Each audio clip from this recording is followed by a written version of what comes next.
Well, today we're bringing you an important update on a story we covered last week, one with massive implications for American healthcare, small manufacturers, and millions of patients who rely on advanced wound care treatments.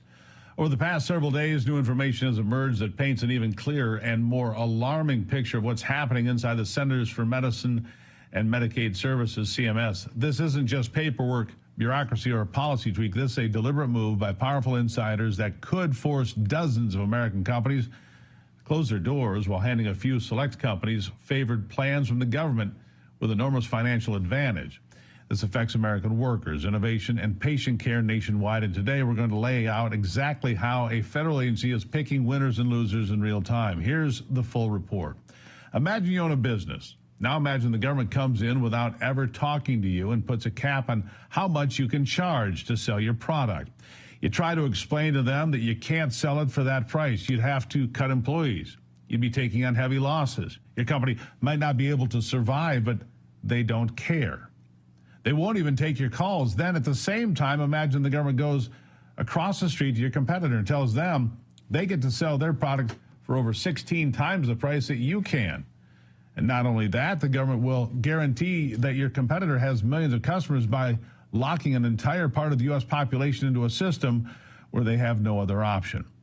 It sounds insane. It sounds un-American. It sounds like a violation of the principles of freedom and free markets that have made this nation great. But that's exactly what's happening right now in the medical industry under corrupt bureaucrats at the Center for Medicare and Medicaid Services, like I said, CMS.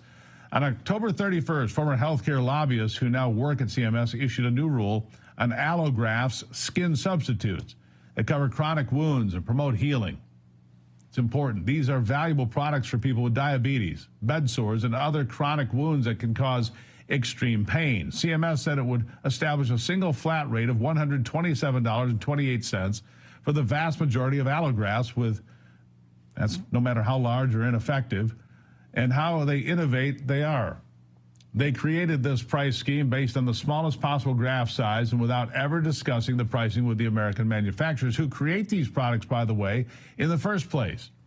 Arbitrary, restrictive price controls would be bad enough on their own, and they are.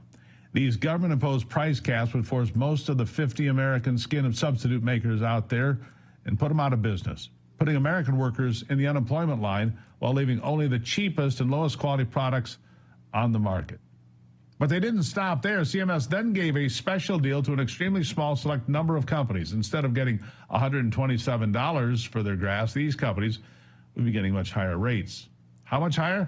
Omeza Complete Matrix, a skin substitute company with the partners with the medical distributor Advanced Solution, got the king of all the sweetheart deals with a reimbursement rate of not $200, not $500, not even $1,000, but over $2,000. 16 times what the government allows other manufacturers to charge.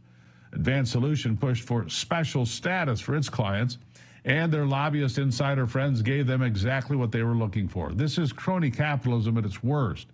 As we speak, CMS is creating an unequal playing field and giving loopholes to well-connected insiders over their smaller, innovative competitors. And in effect, the government is subsidizing favored companies while picking winners and losers, leaving the healthcare system to pay a premium for government-favored products, even if they aren't what's best for a patient. What's ironic about all of this is that CMS said they were changing the pricing scheme as a way to cut costs. But how can the government cut costs when creating elephant-sized carve-outs for select companies to sell at astronomically high prices? Carve-outs that will blow a hole in the healthcare budget. How? You can try asking CMS why certain companies get the gold star treatment while others get run out of business, but it won't help. CMS won't talk to people in the industry about it, won't respond to congressional oversight, and hasn't said what smaller companies must do to access this premium reimbursement rate. In fact, CMS imposed a one-size-fits-all price regime without even asking suppliers how much their products cost in the first place. Can you imagine? The entire process is arbitrary, opaque, and punitive, something that looks more like the corrupt socialism of Latin America than the free market system of the United States. Hard to imagine President Trump, Health and Human Services Secretary RFK Jr., or CMS Administrator Mehmet Oz supporting this crooked scheme. In fact, earlier this year in a Truth Social post, President Trump said he would clean up the original mess around skin substitutes caused by Joe Biden, saying that a Biden-era rule to impose price caps would be dead in the water. Not on my watch were his exact words. Yet here we are, with CMS bureaucrats resurrecting Biden-era price controls while adding in some crony capitalist carve-outs.